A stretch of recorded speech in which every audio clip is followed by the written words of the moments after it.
नमस्कार दोस्तों, मैं रोहित इटर्नल एजुकेशन पर आपका स्वागत करता हूं। हम यूपी ट्रिपल एस सी पेट की रिवीजन सीरीज जो लेकर चल रहे हैं, ये उस सीरीज की 5वीं कड़ी है। इसके पहले पड़ी हुई चारों सीरीज को आप ज़रूर ध्यान से देखें, आपको एग्ज़ाम में बहुत मदद करने वाली है। हम लोग ऐसी सीरीज को इसलिए कंटिन्यू कर रहे हैं कि हम जो प्रश्नों को शामिल कर रहे हैं या तो पहले आ चुके हैं या तो संभावित हैं। तो ये सभी क्वेश्चन आपके लिए एग्ज़ाम में कहीं ना कहीं देखने को ज़रूर मिलेंगे। तो आइए चलते हैं अपने हम प्रश्नों की सीरीज पे। आज का हमारा जो पहला प्रश्न है, सुभाष चंद्र बोस ने सिंगापुर में दिल्ली चलो का नारा कब दिया था? ऑप्शन 1942, 1943, 1944, 1945। तो जो इसका सही जवाब है, सही जवाब क्या है? 1943। कब? 5 जुलाई 1943 में सिंगापुर के टाउन हॉल के सामने सुप्रीम कमांडर के रूप में सेना को संबोधित करते हुए सुभाष चंद्र बोस ने दिल्ली चलो का नारा दिया था। चलिए अगले प्रश्न पे। अगला प्रश्न है, जय हिंद का नारा किसने दिया था? सुभाष चंद्र बोस, जवाहरलाल नेहरू, मोतीलाल नेहरू, महात्मा गांधी। तो इसका भी सही जवाब है, सही जवाब क्या है? सुभाष चंद्र बोस ने। इन्होंने एक और नारा दिया था, तुम मुझे खून दो, मैं तुम्हें क्या? आज़ादी। ये भी इनका बहुत फेमस है। तो तुम मुझे खून दो, मैं तुम्हें आज़ादी दूंगा। और एक ये था जय हिंद। ठीक है, चलिए अगले प्रश्न पे। हमारा अगला प्रश्न है, गांधी इरविन समझौता 5 मार्च 1931 किससे संबंधित है? भारत छोड़ो आंदोलन, सविनय अवज्ञा आंदोलन, असहयोग आंदोलन या रॉलेट एक्ट? जो इसका सही जवाब है, सही जवाब है सविनय अवज्ञा आंदोलन। नमक आंदोलन के बाद ही आया था, नमक सत्याग्रह जो हुआ था, ये हुआ था 1930 में। उसी के बाद ये 1931 में लाया गया था। नमक जैसे समाप्त हुआ था, उसके बाद सविनय अवज्ञा ये आंदोलन लाया गया था। तो इस आंदोलन जब ये आंदोलन चलने लगा तो इरविन उस समय यहाँ के क्या थे? वायसराय। तो वायसराय इरविन थे। तो इरविन ने सोचा कि मामला बिगड़ रहा है, तो इन्होंने गांधी जी से मुलाकात की। और इनका जो 5 बार इसमें मुलाकात हुई थी, उसी का नाम पड़ा था गांधी इरविन समझौता। तो समझ गए? चलिए अगले प्रश्न पे। इसमें डेट आपको बता, जैसे भारत छोड़ो आंदोलन 1942, ये 1931 है, ये है 1931। खिलाफत 1920 और ये था 1919। चलिए अगले प्रश्न पे। अगला प्रश्न है, नमक सत्याग्रह किस ईस्वी में प्रारंभ हुआ था? इसका सही जवाब आप जानते हैं, 1930। 1930 नमक सत्याग्रह। चलिए अगला प्रश्न। पांचवा है, कांग्रेस का 1929 का अधिवेशन जिसमें पूर्ण स्वराज का लक्ष्य घोषित किया गया था, वो कहाँ हुआ था? मुंबई, कलकत्ता, लाहौर, मद्रास। तो सही जवाब है लाहौर। लाहौर उस समय पंजाब में आता था, जो अब पाकिस्तान में है, जो अब पाकिस्तान में है। 1929 में जब ये कांग्रेस का अधिवेशन हुआ था, उस समय इसके जो अध्यक्ष थे, जवाहरलाल नेहरू थे। और वहीं से पूर्ण स्वराज का घोषणा पत्र जारी किया गया था। और इसको प्राप्त करने के लिए, वहीं से पूर्ण स्वराज्य को प्राप्त करने का घोषणा पत्र जारी किया गया था। चलिए अगले प्रश्न पे। अगला प्रश्न है, भारत एक धर्मनिरपेक्ष देश है, इसका तात्पर्य क्या है? सभी नागरिक कानून के समान हैं, उसका राज्य स्तर पर कोई धर्म नहीं, सभी वयस्कों को चुनाव में मत देने का अधिकार है, सभी नागरिकों को भाषण देने की स्वतंत्रता है। देखिए, धर्मनिरपेक्ष का अर्थ अर्थ जो होता है, वो होता है उसका राज्य स्तर पर कोई धर्म नहीं होता है। मतलब कि ऑप्शन तो देखें, सब सही है, सभी नागरिक कानून के सामने समान है, ये तो समान होते ही हैं, ये भी सही बात है। सभी वयस्कों को चुनाव मत देने का अधिकार है, अधिकार है। सभी नागरिकों को भाषण देने की स्वतंत्रता है स्वतंत्रता। पर जो धर्मनिरपेक्ष का मतलब है वो था कि उसका राज्य स्तर पर कोई धर्म नहीं होगा। ठीक है, चलिए अगले प्रश्न पे। अगला प्रश्न है हमारा, भारतीय संघीय व्यवस्था की एक विशेषता है। दोहरी नागरिकता, संविधान की सर्वोच्चता, केंद्र में संपूर्ण शक्ति, या है शक्तियों का एकीकरण। तो इसका जो सही जवाब है, सही जवाब क्या है? संविधान की सर्वोच्चता। देखिए संघ में जो होता है, यूनियन यूनियन जो सिस्टम होता है उसमें संविधान की सर्वोच्चता ही मेन है। दोहरी नागरिकता तो अपने यहाँ है ही नहीं, केंद्र में संपूर्ण शक्ति का कोई मतलब नहीं है, और शक्तियों का एकीकरण बिल्कुल नहीं है। हमारा अगला प्रश्न है, भारतीय संघीय व्यवस्था की एक विशेषता है। जो विशेषता क्या है? वो सब विशेषता है संविधान की सर्वोच्चता। संघीय व्यवस्था में हमारे संविधान को सर्वोच्च माना गया है। चलिए अगले प्रश्न कि भारतीय संविधान में मूल कर्तव्यों को शामिल करने का विचार किस देश के संविधान से लिया गया है? ऑप्शन आयरलैंड, अमेरिका, फ्रांस, पूर्व सोवियत संघ। ये आप जानते ही हैं, इसका है पूर्व सोवियत संघ, या रूस कह सकते हैं वर्तमान में आज का स्वरूप जो है। अच्छा, आयरलैंड से क्या लिया गया है? आयरलैंड से क्या लिया गया है? राष्ट्रपति का राष्ट्रपति का निर्वाचन मंडल कैसे होगा? मनोनयन विधि ली गई है, मनोनयन विधि। कहाँ? राज्यसभा में। और क्या लिया गया? डीपीएसपी, राज्य के नीति निर्देशक तत्व। अमेरिका से क्या लिया गया है? अमेरिका से लिया गया है आपका मौलिक अधिकार, मौलिक अधिकार लिया गया है। और क्या लिया गया है? न्यायिक पुनरावलोकन, न्यायिक पुनरावलोकन लिया गया है। और क्या बोलते हैं, संविधान की सर्वोच्चता, संविधान की सर्वोच्चता। और ऐसे और आपका ये क्या बोलते हैं, हाँ, वित्तीय आपात। क्या? वित्तीय आपात। ठीक है। फ्रांस से, फ्रांस से बताएं, फ्रांस से क्या लिया गया है? गणतंत्रात्मक, गणतंत्रात्मक व्यवस्था, वहाँ की गणतंत्रात्मक व्यवस्था ली गई है। और जो हमारी प्रस्तावना में है, स्वतंत्रता, समानता और बंधुता का आदर्श, और क्या? बंधुता का आदर्श लिया गया है। पूर्व सोवियत संघ से और क्या लिया गया है? सबसे महत्वपूर्ण, हमारे जो मूल कर्तव्य हैं,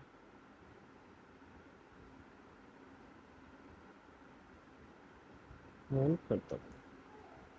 चलिए अगले प्रश्न पे। अगला जो प्रश्न है हमारा, निम्नलिखित में से संविधान का कौन सा भाग नगर पालिकाओं से संबंधित है? भाग 6, भाग 7, भाग 8, भाग 9A। जो इसका सही जवाब है भाग 9A। ये पहले जब संविधान बना था उस समय ये नहीं था, इसको बाद में जोड़ा गया था। कब जोड़ा गया था? 74वां संविधान संशोधन करके 1992 में एक नया भाग 9A को जोड़ा गया था। ठीक है, चलिए अगले प्रश्न पे। 10वां है, 73वां संविधान संशोधन अधिनियम द्वारा भारतीय संविधान में कौन सी अनुसूची जोड़ी गई थी? 9, 10, 11 या 12? जो सही जवाब है वो है 11वीं अनुसूची जोड़ी गई थी। कब? 73वां संविधान संशोधन करके, वो भी कब? 1992 में ये जोड़ा गया था। इसमें कितने विषय हैं इस अनुसूची में? तो 29 विषय हैं। कितने? 29 विषय हैं। उसी में जैसे पंचायत की शक्तियाँ, ग्रामीण विकास, गरीबी उन्मूलन, बाजार, सड़क, पेयजल, मतलब ऐसे 29 विषय शामिल किए गए हैं। चलिए अगले प्रश्न पे। अगला प्रश्न है, कौन सा शब्द पुल्लिंग है? मंत्रणा, सभा, मंडली या न्याय। तो इसका जो सही जवाब है पुल्लिंग में, इसमें तो हमने हाईलाइट भी किया हुआ है, न्याय। न्याय सही जवाब है। जैसे इसको पुल्लिंग में आप इस तरीके से भी इसको कर सकते हैं कि इसे मंत्रियों द्वारा मंत्रणा की जा रही है शब्दों के प्रयोग से, ये स्त्रीलिंग हो गया। सभा बैठी है, सभा हो रही है, सभा चल रही है। मंडली, मंडली जैसे मंत्रियों की मंडली मंत्रणा कर रही है। तो इस तरीके से न्याय, न्याय मिल रही है नहीं, न्याय हमेशा पुल्लिंग है, न्याय मिलता है। ठीक है, चलिए अगले प्रश्न पर।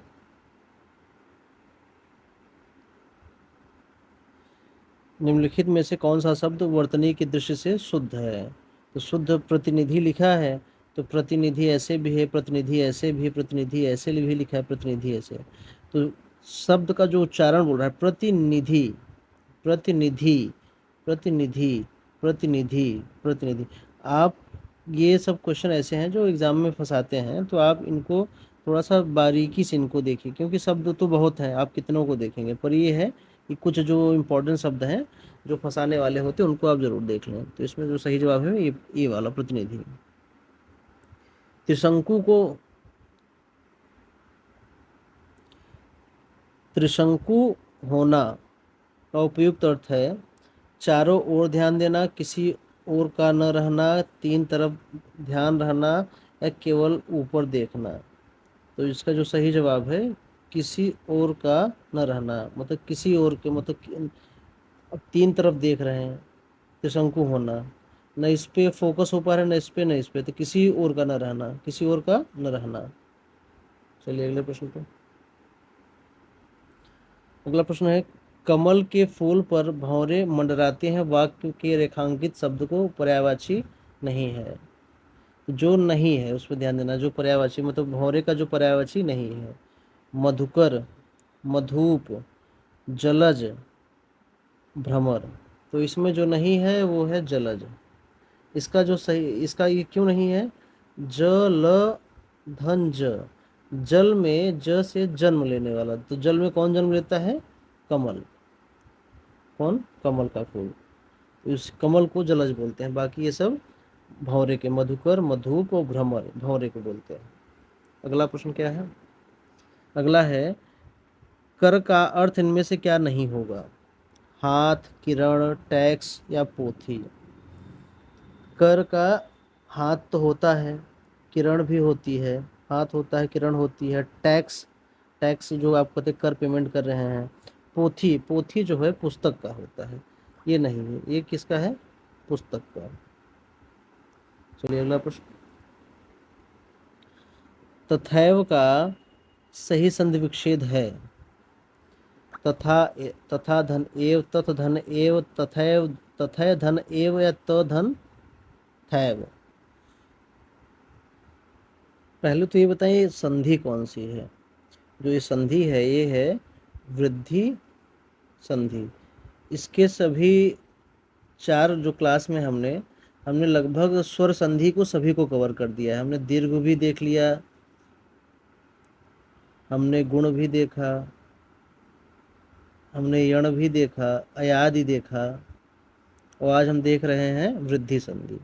तो आज हम क्या देख रहे हैं? वृद्धि संधि। वृद्धि संधि की जो पहचान है, पहचान इसकी क्या है कि बीच, शब्द के बीचों बीच यहाँ तो या एक ही मात्रा, मतलब ये डबल आएगा, या तो फिर